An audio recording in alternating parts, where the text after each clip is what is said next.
Buenas tardes, el día de hoy vamos a hablar de infecciones de vías urinarias. Mi nombre es María Alejandra Martínez Vergara, soy residente de segundo año de pediatría, Universidad Libre Excepcional Cali. Las infecciones del tracto urinario son de las enfermedades infecciosas más frecuentes a nivel mundial, afectando considerablemente la calidad de vida de los pacientes y representan, por lo tanto, importantes desafíos tanto clínicos como económicos. Las ITUs pueden también tener causas variadas y manifestarse con distintos grados de severidad, desde una cistitis leve hasta una pielonefritis o incluso una sepsis que pone en riesgo la vida de nuestro paciente. La infección de vías urinarias se define entonces como la presencia en el tracto urinario de bacterias con un crecimiento significativo en una muestra de orina obtenida mediante una técnica adecuada, más una combinación de signos y síntomas que pues varían también según la localización y edad del paciente. Entonces, dependiendo pues de la estructura afectada, podemos encontrar uretritis cuando se afecta la uretra o cistitis si se afecta la vejiga, y ya sea hay compromiso de los riñones, se denomina pielonefritis. Pueden ocurrir también en niños con vías urinarias normales, pero cuando se presentan también debemos sospechar de anomalías en las vías urinarias. En cuanto a la epidemiología, la ITU es la infección bacteriana más común en el grupo de edad pediátrica, tanto en el ámbito comunitario y hospitalario. Va a afectar entre un 3 a un 7.5% de los niños febriles cada año y afecta un 1.7% de los niños y un 8.4% de las niñas antes de los 7 años. Ocurre más frecuentemente en los niños durante los primeros meses de vida, de 4 a 6 meses, pero después las niñas se ven afectadas con mayor frecuencia, sobre todo ya después del primer año de edad. La prevalencia de ITU también en niños no circuncidados asciende hasta un 20.1%, es 10 veces mayor que en niños circuncidados, en el cual la incidencia es de solo un 2.4%. Ya entonces tenemos que a la edad de 16 años el 11.3% de las niñas y el 3.6% de los niños habrán tenido un episodio de ITU, y la incidencia de esas infecciones, sobre todo recurrentes en niños y en niñas con tracto urinario normal, varía entre 19 a 41%. Tiene también un pico de incidencia bimodal, presentándose con mayor frecuencia en el primer año de vida y luego a los 2 a 4 años, cuando se inicia pues, el entrenamiento para ir al baño. En los Estados Unidos hay alrededor de 1.5 millones de visitas ambulatorias pediátricas y hasta 500.000 visitas a urgencias anualmente a causa de infecciones urinarias, y se observa en todos los grupos demográficos con un 8% de los niños hispanos y caucásicos que experimentan una tasa de 2 a 4 veces mayor que lo que observamos en niños con ascendencia afroamericana, que es de un solo un 4.7%. En cuanto a la etiología, las bacterias son los microorganismos más frecuentemente aislados, entre ellos E. coli es la responsable de hasta un 80 a un 90% de estas infecciones. Otros microorganismos que podemos encontrar también son la Klebsiella pneumoniae, un 6 a un 7%, Proteus mirabilis, un 5 a un 12%, Pseudomonas aeruginosa, de un 2 a un 6%, especies de Serratia, Enterococcus. También podemos encontrar Streptococcus agalactiae, más comúnmente en recién nacidos, y Staphylococcus saprophyticus en un 15%, sobre todo ya en adolescentes sexualmente activas. Los virus y los hongos también son responsables de infecciones urinarias, pero en menor frecuencia. Entre los virus encontramos adenovirus, enterovirus, ecovirus y Coxsackie, que pueden ocasionar estas infecciones, y el adenovirus se ha asociado a cistitis hemorrágica. Entre las especies de hongos encontramos especies de Candida, Aspergillus, Cryptococcus, y se asocia sobre todo a niños portadores de catéteres, anormalidades del tracto urinario, uso prolongado de antibióticos y en pacientes inmunocomprometidos. Entre los factores de riesgo asociados encontramos pacientes con disfunción vesical e intestinal y o estreñimiento, historia previa de infección urinaria, fiebre de origen desconocido, anomalías renales diagnosticadas antenatalmente o evidencia de lesión espinal, antecedentes familiares de reflujo vésico-ureteral o enfermedad renal, niños no circuncidados en el primer año de vida, anomalías anatómicas incluyendo obstrucción de la unión pielo-ureteral, reflujo vésico-ureteral o obstrucción de la unión uretero-vesical, y la actividad sexual, sobre todo en adolescentes. En cuanto a la patogenia, hasta un 91 a un 96% de estas infecciones van a resultar del ascenso de bacterias desde el área periuretral migrando de manera retrógrada. En las niñas, los factores que aumentan la colonización del perineo femenino es sobre todo el pH vaginal alto, la mayor adhesividad de las bacterias a las células vaginales y disminución de los anticuerpos cérvico-vaginales. Y en los niños, el espacio prepucial es un reservorio también potencial de patógenos bacterianos. También se ve asociado frecuentemente a niños que permanecen con pañal, con poco aseo o higiene deficiente. Existen otras vías de diseminación menos frecuentes, como es la vía hematógena y la vía directa. La vía hematógena va a ser más frecuente sobre todo en neonatos o pacientes inmunocomprometidos o aquellos con abscesos como endocarditis o bacteriemia por Staphylococcus aureus o especies de cándida y salmonella. Y la vía directa, que va a ser más frecuente en niños con vejiga neurogénica con requerimiento de sondeo frecuente o por mala higiene, y en los adolescentes postcoito. En cuanto a la fisiopatología, entonces para que se dé la infección como tal, debe haber contaminación del área periuretral, normalmente por bacterias o uropatógenos que se encuentran normalmente en el tracto gastrointestinal. Esto va a provocar colonización de la uretra y la consiguiente migración hacia la vejiga, con invasión y colonización en la vejiga, sobre todo dado por diferentes mecanismos y factores de virulencia propios de la bacteria, como son las adhesinas y entre estos los pili. Esto va a provocar una respuesta inflamatoria en el huésped con infiltración de neutrófilos y al mismo tiempo la bacteria va a seguir multiplicándose, forma biopelículas o biofilms que también lo protegen y le permite como tal burlar los diferentes mecanismos del sistema inmune, y esto le permite seguir diseminándose y ascendiendo por el tracto urinario, y también puede provocar daño epitelial, sobre todo por diferentes toxinas y proteasas también secretadas por estas bacterias, hasta ascender hasta los riñones, donde también me puede ocasionar diferentes lesiones y daños a nivel tisular y ya en casos severos bacteriemia. Como ya mencionamos, entonces estos microorganismos van a tener diferentes factores de virulencia que también me van a facilitar la invasión y la propagación de la infección. Entre los más estudiados,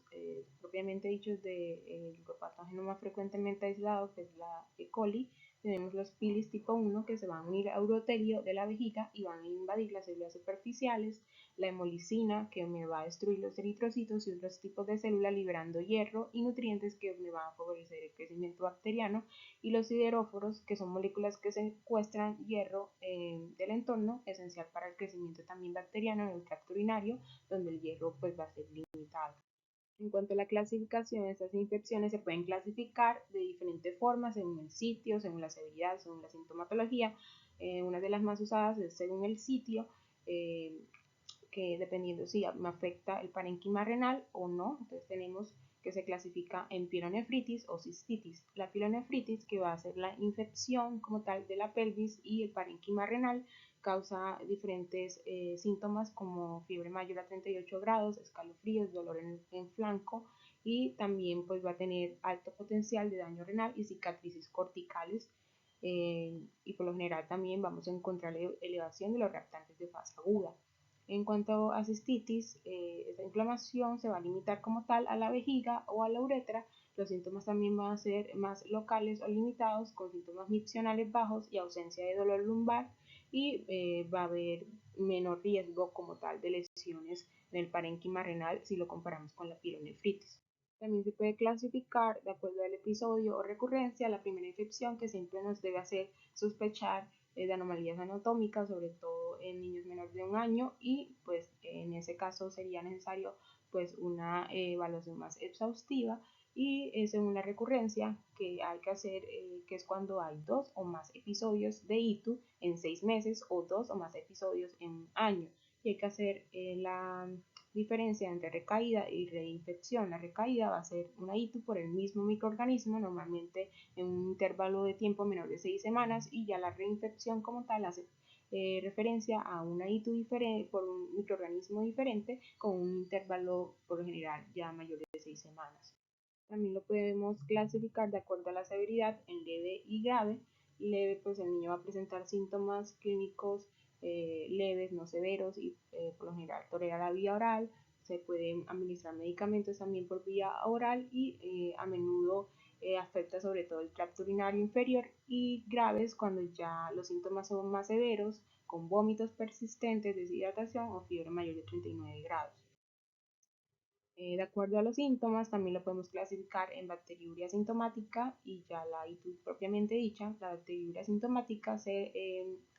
caracteriza por la presencia de un recuento significativo de bacterias en la orina, pero va a haber ausencia de signos y síntomas clínicos, mientras que ya la ITU propiamente dicha, a diferencia de la bacteriuria sintomática, además de tener una presencia o un recuento significativo de bacterias, pues ya el paciente va a presentar signos y síntomas clínicos. También se puede clasificar según las complicaciones en ITU no complicada y ITU complicada. La ITU no complicada, pues normalmente comprende tracto urinario bajo, la morfología y la función renal van a estar normales o conservadas, el paciente por lo general es inmunocompetente, mayores de 2 años, la fiebre por lo general no es tan alta, menor de 38 grados, y los síntomas que se presentan son localizados, miccionales o irritativos bajos, y el estado general por lo general va a estar conservado en ese paciente, va a tener un buen estado general y los factores de fase aguda van a ser negativos. Mientras que en la ITU complicada se presenta sobre todo en niños menores de 2 años, va a presentar en la clínica fiebre elevada mayor de 38.5 grados, se asocia también a presencia de malformaciones urinarias, alteración mecánica o funcional renal, pacientes también portadores de catéteres o cuerpos extraños, y en los que aquellos en los que haya una falta de respuesta al tratamiento en un intervalo de tiempo de 48 a 72 horas de haber iniciado como tal el tratamiento. En cuanto a las manifestaciones clínicas, por lo general están claramente relacionadas, como ya mencionamos, a la edad del niño y al sitio de la infección. En los niños preverbales, por ejemplo, los síntomas van a ser más inespecíficos y eso también va a ser un desafío al momento del diagnóstico, ya que estos pacientes por lo general van a presentar fiebre, pueden tener dificultad para la alimentación, vómitos, disminución en la producción de orina, letargo, irritabilidad, síntomas muy inespecíficos que los podemos también asociar o con otras patologías antes de pensar como tal en una infección urinaria. Y ya en los niños verbales, si van a tener síntomas más parecidos a la de los adultos, con síntomas que comprenden irritativos bajos del tracto urinario inferior, disuria, dolor abdominal suprapúbico o no localizado, la frecuencia urinaria, la urgencia, la enuresis, la hematuria, y también pueden tener síntomas del tracto urinario superior como fiebre, vómitos y dolor en flanco. Aunque no existe como tal un signo patognomónico de infección urinaria, como ya vimos, la fiebre puede ser incluso el único síntoma de una infección urinaria, especialmente en niños pequeños, por lo cual debemos tener un alto índice de sospecha. En cuanto al diagnóstico, como ya mencionamos, el diagnóstico puede ser un desafío, sobre todo en lactantes pequeños, y va a requerir un alto índice de sospecha. Debemos tener en presente ciertas situaciones en las que debemos sospechar también de infección de vías urinarias en cualquier niño y adolescente con síntomas urinarios, cualquier niño, especialmente bebés que presenten fiebre inexplicable o fiebre sin foco, cualquier recién nacido con signos o síntomas de bacteriemia, cualquier recién nacido con bilirrubina sérica conjugada elevada, o cualquier bebé también con retraso inexplicable de crecimiento. Es muy importante una historia clínica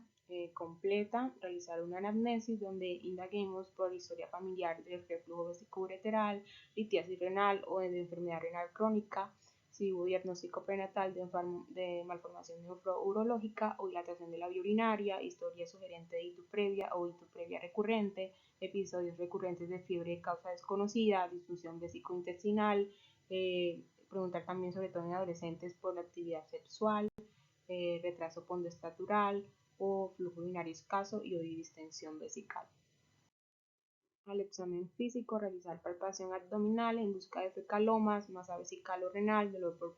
puño-percusión, en la zona lumbar y genitales externos, buscar disrafismos espinales, balanitis, fimosis, vulvovaginitis, fusión de labios, y la antropometría y la presión arterial, que nos van a sugerir como tal ya daño renal crónico congénito o asociado a ITU recurrente. Entonces, el diagnóstico lo vamos a realizar como tal, tanto apoyándonos tanto en los datos clínicos como en los paraclínicos, sobre todo en el uroanálisis y el urocultivo, y evidenciando como tal esa reacción inflamatoria y leucocituria. El método entonces de recolección de la orina va a ser muy importante, fundamental para realizar un diagnóstico adecuado y de esta forma se permita realizar un tratamiento y seguimiento correcto de los pacientes. Entonces, en cuanto a la toma de las muestras de orina, una muestra de orina representativa es crucial para el diagnóstico de una posible infección urinaria en el niño. El análisis de orina va a incluir evaluaciones físicas, químicas y microscópicas y nos va a permitir el diagnóstico de diferentes trastornos, entre estos renales, metabólicos, oncológicos e infecciosos. En niños sin control de esfínteres hay diferentes métodos de recolección como bolsa adhesiva, cateterismo vesical y punción suprapúbica. La Asociación Americana de Pediatría y las guías NICE recomiendan su obtención por medio de cateterismo o punción suprapúbica en comparación con bolsa adhesiva, ya que aunque estas son más invasivas, la sensibilidad y especificidad de estas pruebas es mayor, hay menor riesgo de contaminación, mientras que con la bolsa adhesiva, aunque es menos invasiva y sencilla, sigue teniendo alto riesgo de contaminación y de falsos positivos. Y en niños con control de esfínteres, la técnica de chorro medio es la más utilizada, es una técnica no invasiva, sencilla, aunque sigue teniendo alto riesgo de contaminación, por lo cual se debe hacer de forma y con la técnica de higiene adecuada. El uranálisis, como vimos, tiene dos componentes principales, la parte microscópica o el sedimento y la tira reactiva. En el sedimento evaluamos la piuria, que se considera cuando hay mayor de 5 leucocitos por campo en orina centrifugada o mayor de 10 leucocitos por milímetro cúbico en orina no centrifugada. Otros parámetros que evaluamos son la bacteriuria y también se puede encontrar hematuria y proteinuria. La esterasa leucocitaria puede ser también un marcador sustituto de piuria en el análisis de orina con tira reactiva, y el nitrito se va a detectar cuando las bacterias capaces de reducir el nitrato urinario a nitrito se han incubado en la orina durante al menos 4 horas. Entonces, como vemos en el cuadro de abajo, van a tener diferentes rendimientos estos parámetros. En cuanto a la tira reactiva, la esterasa leucocitaria tiene una buena sensibilidad de un 72 a un 97%, pero como vemos la especificidad es baja, de un 41 a un 86%, mientras que los nitritos, cuando son positivos, tienen una sensibilidad por lo general baja, pero tienen una alta especificidad de un 92 a un 100%. Y estos combinados pues me van a aumentar tanto la sensibilidad y la especificidad y por lo tanto el rendimiento como tal de la prueba para el diagnóstico de infección urinaria. En cuanto a la parte microscópica, una piuria o unos leucocitos mayor de 5 por campo van a tener también, al igual que la esterasa leucocitaria, una alta sensibilidad, pero la especificidad es baja, de un 47 a un 50%. Esto no quiere decir que aunque encontremos esos parámetros en nuestro paciente, no necesariamente se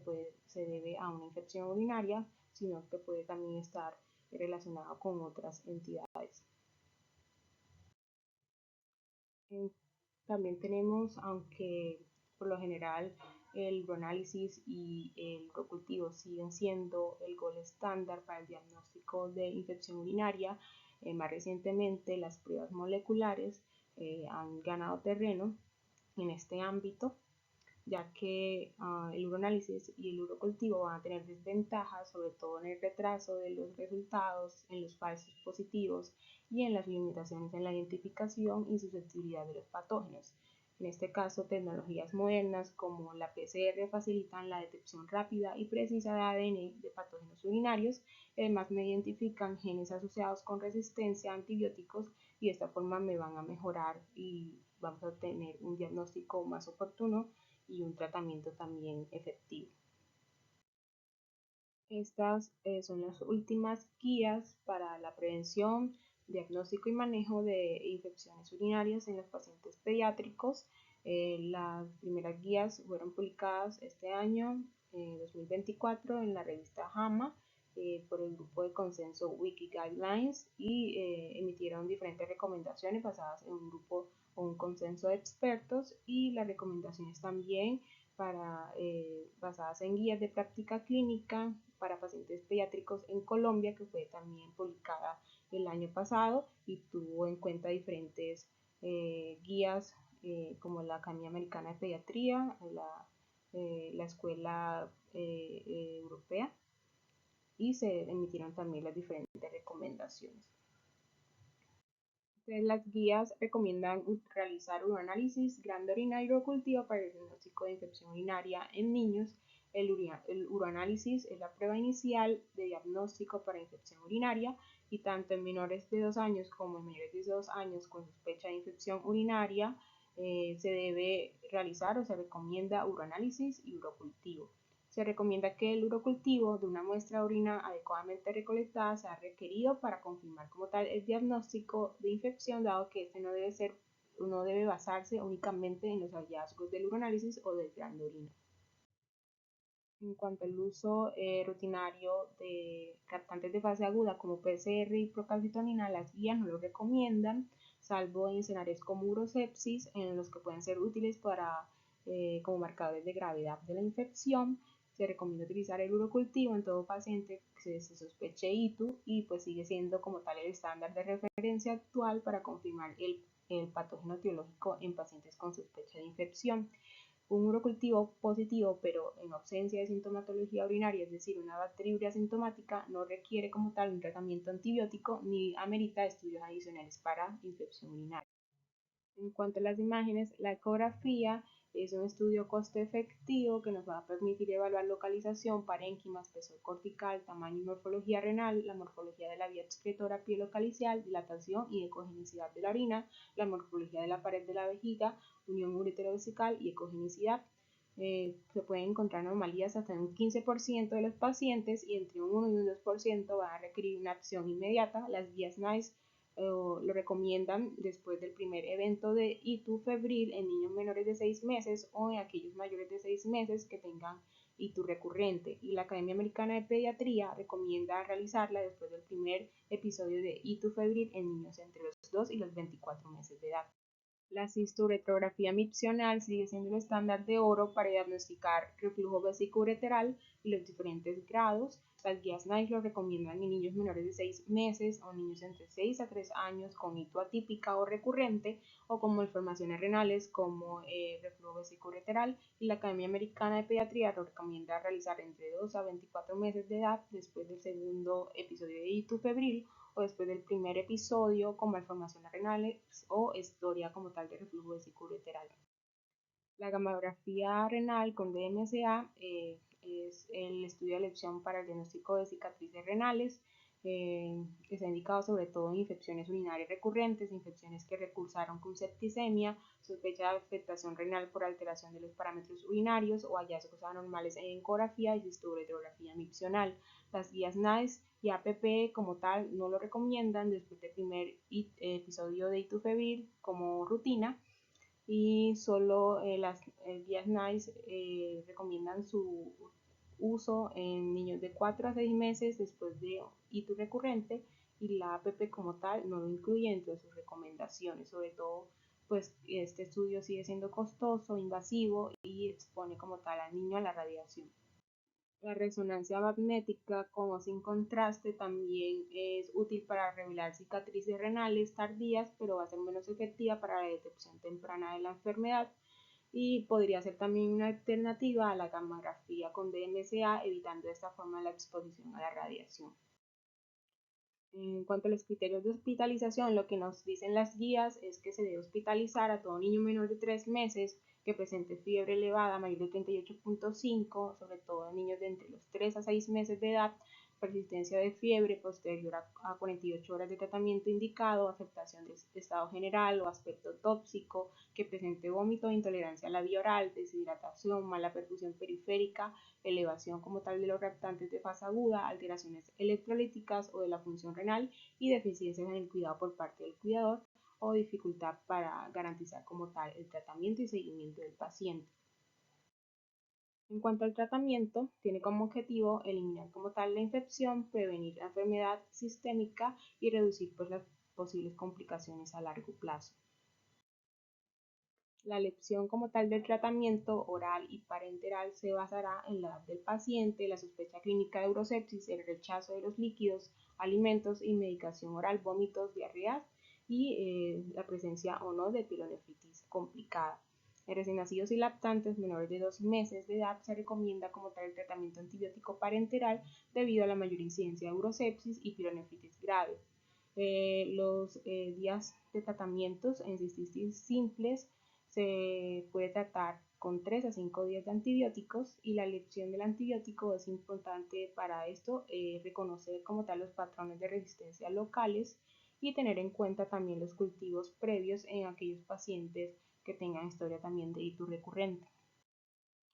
Lo que nos dicen las guías en cuanto a la recomendación de la elección del antibiótico es que debe basarse en la sensibilidad antimicrobiana local y las pruebas de susceptibilidad del patógeno. El tratamiento empírico se debe usar antimicrobianos efectivos y seguros con concentraciones urinarias adecuadas, teniendo en cuenta también las tasas de resistencia local. El seguimiento solo se debe hacer en pacientes con daño renal permanente, hipertensión o alteraciones neurológicas y en adolescentes embarazadas con cicatrices renales. La indicación de urocultivo no es necesario realizarlo de manera rutinaria. Lo que nos recomiendan las guías en cuanto al uso de antimicrobianos, si se trata de cistitis no complicada, la nitrofurantoína es una opción de elección por su eficacia y que nos va a permitir el ahorro también de agentes sistémicos para otros usos. En caso de pielonefritis, el trimmetoprim sulfamethoxazol o cefalosporinas de primera generación también son opciones de primera línea, dependiendo también de las tasas de resistencia local. En cuanto a terapia intravenosa, la ceftriaxona se recomienda por sus bajas tasas de resistencia, salvo pues en casos de riesgo de resistencia a múltiples fármacos.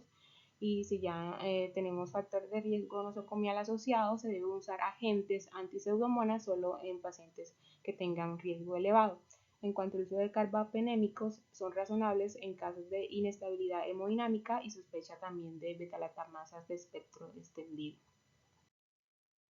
Entonces en este cuadro podemos ver las diferentes opciones que tenemos de antibióticos empíricos que se recomiendan pues para el uso en paciente pediátrico e infecciones urinarias, sobre todo en este vemos las opciones orales. En itus baja, como ya vimos, tratamiento de primera línea, se recomienda nitrofurantoína, trimmetoprim sulfamethoxazol o cefalepsina. Para ITU baja con factores de riesgo para microorganismos resistentes podemos usar amoxicilina clavulonato y ya en ITU alta podemos usar de primera línea cefalepsina, cenfuroxima o trimethoprim sulfamethoxazol. Para ya en casos opciones parenterales, niños pues que requieran hospitalización según las indicaciones que ya mencionamos, para ITU baja, el tratamiento de primera línea,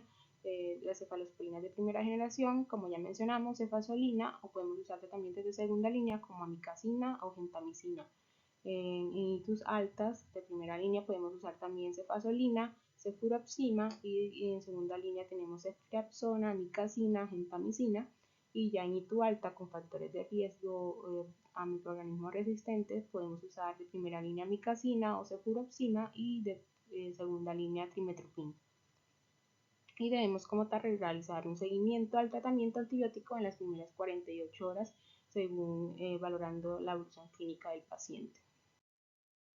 En cuanto a la duración de la antibiótico terapia, las guías en cuanto a ITU baja recomiendan un tratamiento no más de 3 a 5 días que ha mostrado eficacia similar a esquemas más largos. En cuanto a pielonefritis aguda en niños mayores de 2 meses, se ha evidenciado que esquemas de 5 a 9 días son efectivos si los comparamos con esquemas más largos de 10 a 14 días y se debe hacer un rápido cambio o desescalar a un antibiótico oral si el paciente después de estas 48 o 72 horas muestra una mejoría clínica, ya que esto también nos va a reducir hospitalizaciones y complicaciones asociadas. En cuanto a la indicación para el seguimiento de un episodio de ITU, las guías solo lo recomiendan para niños con alteraciones nefrourológicas, daño renal permanente, hipertensión, proteinuria o en adolescentes embarazadas con cicatrices renales. La mejoría clínica esperada ocurre entre 48 a 72 horas y en caso de no haber mejoría se deben considerar estudios adicionales como ecografía y reevaluación del tratamiento. En cuanto al seguimiento de rutina, no es necesario salvo en caso de recurrencia de ictus febril o factores de riesgo y se debe reducir la dosis o ajustar según resultados de cultivos y pruebas de susceptibilidad. En cuanto a la prevención de nuevos episodios, se recomienda una adecuada técnica de aseo genital y en menores de 12 meses el uso de corticoides tópicos en casos de pacientes que presenten fimosis asociado a itus a repetición y con alteración anatómica grave del tracto urinario. No se recomienda la circuncisión de manera rutinaria cuando hay infecciones urinarias recurrentes y su indicación debe definirse por urología pediátrica y debemos identificar y corregir los malos hábitos miccionales y o estreñimiento crónico y garantizar una adecuada ingesta de líquidos y acceso oportuno al baño. En cuanto a la indicación de profilaxis antibiótica, está indicado cuando en el primer episodio de ictus febril asociado a alteraciones en la ecografía de vías urinarias hasta que se completen los estudios adicionales en infección urinaria recurrente hasta completar estudios y lograr el control de los factores de riesgo, incluida la disfunción del tracto urinario inferior con o sin estreñimiento. También se recomienda o se indica en ictus febril recurrente con reflujo vesicoureteral grado 1, 2 y 3 y en el grado 4 y 5 hasta que se haga su manejo definitivo. Entre los antibióticos sugeridos para la profilaxis se pueden usar trimethoprim, nitrofurantoína y cefalexina. Estas son otras recomendaciones adicionales de las guías internacionales en cuanto a otras medidas para la prevención de las infecciones urinarias. En cuanto a si los probióticos son eficaces, hasta ahora no hay evidencia concluyente para recomendar o no el uso de probióticos orales o vaginales para prevenir infecciones urinarias. En cuanto al papel del jugo de arándano o los suplementos en la prevención de estas infecciones, la mayoría de los estudios prospectivos han indicado que los productos de arándano pueden reducir ese riesgo de infecciones urinarias sintomáticas verificadas mediante cultivo, sobre todo en mujeres con infecciones urinarias recurrentes, niños y personas susceptibles a las infecciones urinarias después de las intervenciones. Y en cuanto al papel para la D-manosa en la prevención de estas infecciones, tampoco hay evidencia suficiente para apoyar o refutar el uso de esta para la prevención de infecciones urinarias. Y por último, en cuanto a las conclusiones, el diagnóstico temprano y el inicio oportuno del tratamiento antibiótico, como ya vimos, son claves para prevenir complicaciones a largo plazo en esos pacientes. Hay una alta variabilidad clínica también dependiendo de la edad del paciente, en niños pequeños y mayores, lo que requiere un enfoque individualizado y una alta sospecha clínica. La desescalada de antibióticos y el uso también de regímenes orales han demostrado ser efectivos, me reducen también los días de hospitalización y los eventos adversos y las estrategias de prevención, tanto como la educación a padres y cuidadores, también es esencial para mejorar los resultados clínicos y minimizar la recurrencia y daño renal.